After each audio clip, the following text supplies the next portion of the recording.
It's good. Skano. So the older brother of hip hop legend Too Short was shot and killed in an attempted robbery. The reason why I say, as far as the title, it's self-explanatory. So the details, as far as what you know I've seen on the news, is kind of vague.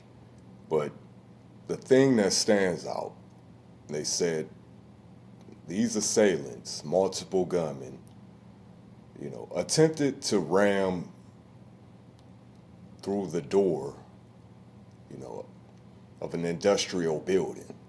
Now, initially, they were saying this is where his parents stay. This was an attachment to the. I'm not sure about that. But what is clear is that, you know, they tried to run the vehicle up through this door and break into the place. For what, though? Now, who going through all that? And they came, you know, with the hammers. So obviously, common sense would tell you, some work in there. Whether it's, like I said, plants, or whether it's, some girl, some boy, whatever. It was some packs in there, So they wasn't going through all that unless they going in there to, So obviously, this being like this an industrial storage facility, it was some type of work in there, some type of drugs in there. So the connection with Too Short's brother, who, like I said, while they're attempting to run, actually in the process of, busting through this building, you know, dude comes out, confronts the dudes, and, it play out how it play out. He end up getting shot down. So, why is he there? What is his connection to it? Like I said, I don't know if this is a family owned. My mom telling me if it's not, a dispensary type situation where, and this is, a lot of people starting to get involved in this particular, you know, hustle as far as the legal dispensaries, hemp, THC, whatever you know. So,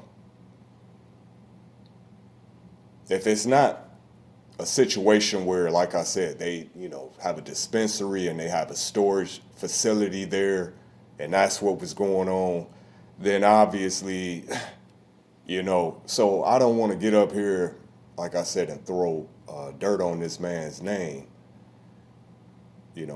but obviously, like I said, man, it's drug related. So whether or not it was the legal, you know, that's yet to be determined. That's not really, my angle to figure out, But at this time, like I said, common sense would tell me that it's definitely something to do with some work. So the thing about Oakland, man, it's small but dangerous. This dispensary, and I've noticed this going like, they having a lot of issues with, people robbing them, breaking in, situations like that.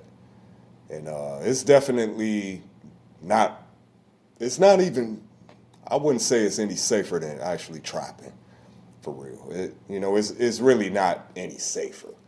You could say, you have armed security, I guess, in some situations. I haven't run across a dispensary that had any type of armed security, but I'm sure in some cases that exists. In this particular case, it seems that, the victim himself, because like I said, he was prepared. He was actually obviously on guard, for this very. So they planned this out.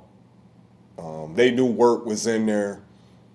whatever's in there, whether it's weed, like I said. So this probably is a dispensary, facility. They store stuff, and I'm thinking it's the legal way. Because these dudes sat on it, you know, it was not, a spur of the moment type thing, obviously. So they plotted on it and moved on it. So this is why, and we oftentimes criticize, whoever it may be. We criticize each other in the black community in regard to not, putting back into the community. And not to say, I wouldn't consider a dispensary. That's not exactly my idea of giving back to the community per se. But my overall point being that oftentimes black business owners or, entrepreneurs are reluctant to, centralize or localize any type of operation or be involved in the hood in any regard, man, because they become targets, unfortunately, by our own people, who else? So like I said, man, we be talking about systemic racism and oppression. And like I said, these things exist, but let's be real.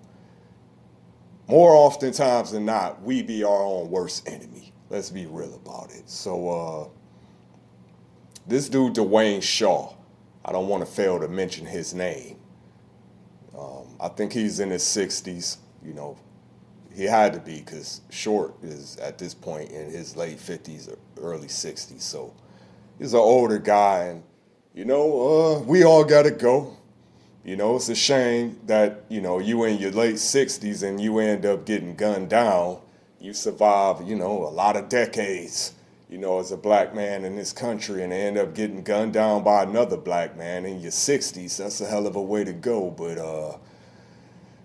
we all gotta go, right? So condolences, to the family or, those concerned. But just another case of, like I said, us against us. 216 Scano. You already know.